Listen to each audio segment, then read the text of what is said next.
লোকে মাটিতে রাখ।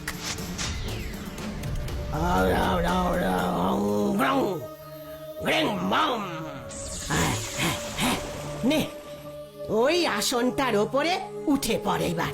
এই আসনটাই তোকে লাল পরীদের দেশে নিয়ে যাবে।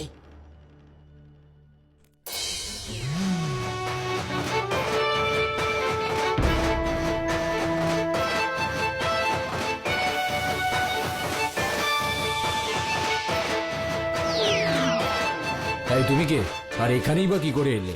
আগে আমি মাধব। মাধব? নামটা তো মানুষের নাম মনে হচ্ছে। তার মানে তুমি কি মানুষ? হ্যাঁ, আমি মানুষ। এখানে শ্বেত কমল ফুল নিতে এসেছি।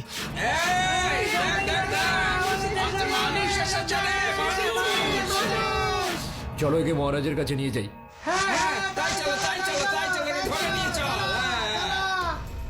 এ কাকে তোমরা ধরে নিয়ে এলে? মহারাজ, এই ব্যক্তি মানুষের দেশ থেকে এসেছে, বাগানে ঘুরে বেড়াচ্ছিল, দেখতে পেয়ে আমি একে ধরে এনেছি। ও এত বড় স্পর্ধা! মানুষ হয়ে পরিদের দেশে তুমি ঘুরে বেড়াও? কে তুমি? কে এখানে কেন এসেছো? আগে আমি মাধব, সুন্দরপুর থেকে এসেছি। আমাদের মহারাজ আমার মঙ্গলা গাইকে বন্দি করে রেখেছেন। বলেছেন যদি আপনার এখান থেকে শ্বেত কমল ফুলের গাছ নিয়ে যেতে পারি তবেই তিনি আমার গাইকে মুক্ত করবেন। তাই আমি আপনার কাছে এসেছি মহারাজ। আর তাই তুমি শ্বেত কমল ফুলের গাছ চুরি করতে এসেছো? না না মহারাজ, আমি চুরি করতে আসিনি। যদি আপনি দয়া করে একটা গাছ দেন তাহলেই আমি ধন্য হব মহারাজ। আমি এখান থেকে চলে যাব। আমি মোটেও তোমাদের মতন মানুষদের বিশ্বাস করি না।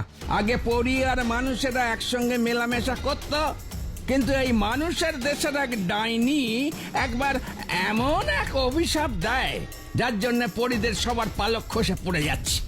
তাই তো, এইটা তো আমি আগে খেয়াল করিনি। তাই এখন সব মানুষই আমাদের শত্রু। মানুষ দেখলেই আমরা তাকে বন্দি করি। একে এক্ষুনি বন্দি করো। কিন্তু মহারাজ, আমি তো কোনো অন্যায় করিনি, আমাকে কেন শাস্তি দিচ্ছেন? সবাই শাস্তি পাবে। যদি আমাদের এই অভিশাপ থেকে মুক্ত করতে পারো তবেই তুমি মুক্তি পাবে, কিন্তু এখন তোমাকে কারাগারেই থাকতে হবে। একে নিয়ে যাও।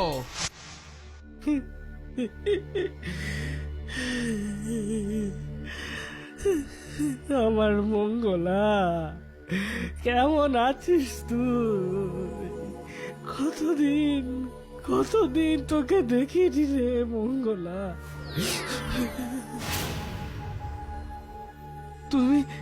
তুমি কে? তোমার কি হয়েছে? আমার নাম মালা।